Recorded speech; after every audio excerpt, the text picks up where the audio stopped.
Hello बच्चों, चलिए प्रश्न को समझते हैं। प्रश्न है, दो द्रव P तथा Q का वाष्प दाब 80 तथा 60 टॉर है। P के 3 मोल तथा Q के 2 मोल मिलाने पर विलयन का कुल वाष्प दाब होगा। तो बच्चों, सबसे पहले हम प्रश्न की मुख्य अवधारणा को समझते हैं कि प्रश्न की मुख्य अवधारणा क्या है। मुख्य अवधारणा बच्चों, इस प्रश्न की मुख्य अवधारणा में हम जो सूत्र लिखेंगे कि विलयन का कुल वाष्प दाब, विलयन के कुल वाष्प दाब का सूत्र लिखते हैं। विलयन का कुल वाष्प दाब, कुल वाष्प दाब का सूत्र कुछ इस प्रकार है। पीटी बराबर X A P A plus X B P B.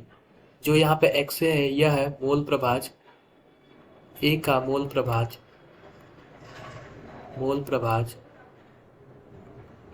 और जो पी ए है ए का आंशिक दाब, ए का वाष्प दाब। तो बच्चों, इस तरीके से हम पी टोटल कुछ इस तरीके से निकाल सकते हैं। जो हमारा पी टोटल होगा उससे पहले हम क्या निकालते हैं, मोल प्रभाज निकालते हैं। मोल प्रभाज ए का मोल प्रभाज क्या लिखेंगे, ए का मोल लिखेंगे।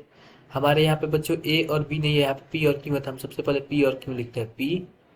Q P Q.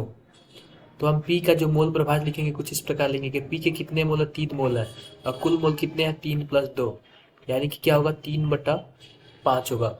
इसी तरीके से क्यू का मोल प्रभाज होगा, मोल प्रभाज, क्यू का जो मोल प्रभाज है कुछ इस प्रकार है, 2/5 हो जाएगा। तो बच्चों, आओ हम पी टोटल निकालते हैं, यानी कि जो कुल विलयन का कुल वाष्प दाब निकालते हैं। तो सबसे पहले पी का मोल प्रभाज कितना है, 3/5 है, और पी का वाष्प दाब कितना है, 80 है।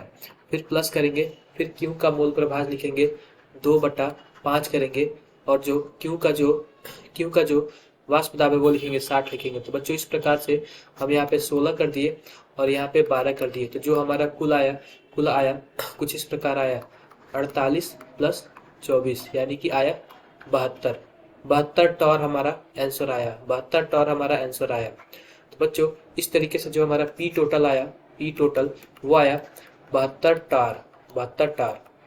अब आओ बच्चों, हम विकल्प के माध्यम से अपने सही उत्तर का चयन करते थे। जो हमारा विकल्प ए है 72 टॉर, ये हमारा सही विकल्प है। विकल्प बी सी डी ये तीनों का तीनों उत्तर गलत है। तो बच्चों, आशा करते हैं कि आपको मुख्य अवधारणा के आधार पर प्रश्न समझ आया होगा। धन्यवाद।